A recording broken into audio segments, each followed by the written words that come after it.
A bidiyon da ya gabata mai magana akan wasu sautuka ko in ce haruffa guda biyu na Hausa waɗanda suke wahalar da mu a karatun Qur'ani ko kuma a Larabci ma gaba ɗaya. Saboda waɗannan haruffa guda biyu da U da I a Hausa suna ɗaya yana iya maye gurbin ɗaya ba tare da canja ma'ana ba, kamar da muke cewa za a iya cewa turke, za a iya cewa turke, za a iya cewa turjiya, za a iya cewa turja, za a iya cewa durgo, za a iya cewa dirgo. To amma fa a Larabci in ka ce za ka musanya su to za ka canja ma'ana musamman ta nahau. Kawo mu shiga Qur'ani ba mu duba tun daga ma kiran sallah ko iqama. Za ka ji an ce hayya ala salatu maimakon hayya ala salati, ko kuma a ce karkamatu salatu maimakon karkamatis salatu. To a Larabci idan rufa ta zo kan kalma suna to wannan aikatau ne, wato wanda ya aiki ne. Idan ka ji kisra kuma yawanci to wanda aka aiki a kansa ne. Shi yasa hayya ala salati ko gaggauta zuwa sallah sai aka sa i saboda akan sallah ake aiki.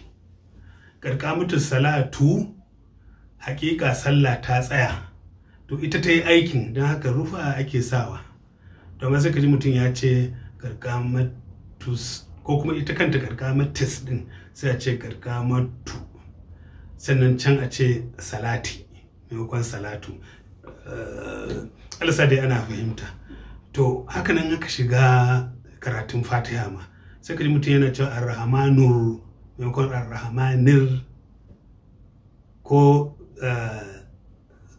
a ce suratal ladhina maimakon siratal ladhina, ko a ce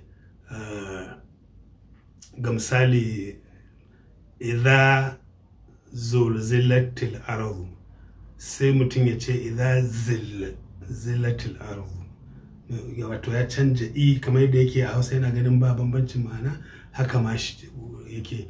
Ko a ce wa shamsu wa duhaha maimakon wa shamsi wa duhaha, tunda duk kalma in ta zo ta rantsuwa a cikin Qur'ani ko ma ina ne to kisra take dauka.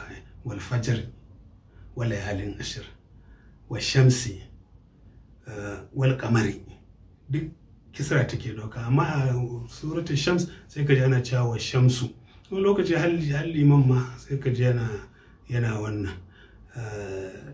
To gaskiya wani abu ne da mutane sun saba sun dauka ba komai bane, amma kuma abubuwan da har za su canja ma'ana ta nahau ya kamata mu lura da su sosai, mu iya kokarin mu canza, domin ba mutum ba shi da uzuri ya ce ba zai canza ba. An san in kai shekara 20, shekara 30, shekara 50 kana ta maimaita abu to ya zauna a bakinka kenan. To babban matsalar mu idan za mu gyara sai mu ce a to bari a sallah ta gaba na gyara, a kiran sallah na gaba na gyara, ba zai taɓa gyaruwa ba.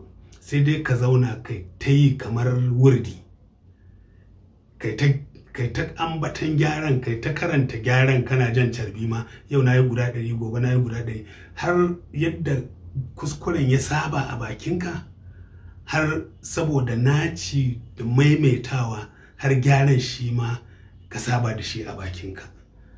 Allah ce mu, Allah samu dace kuma ma salam.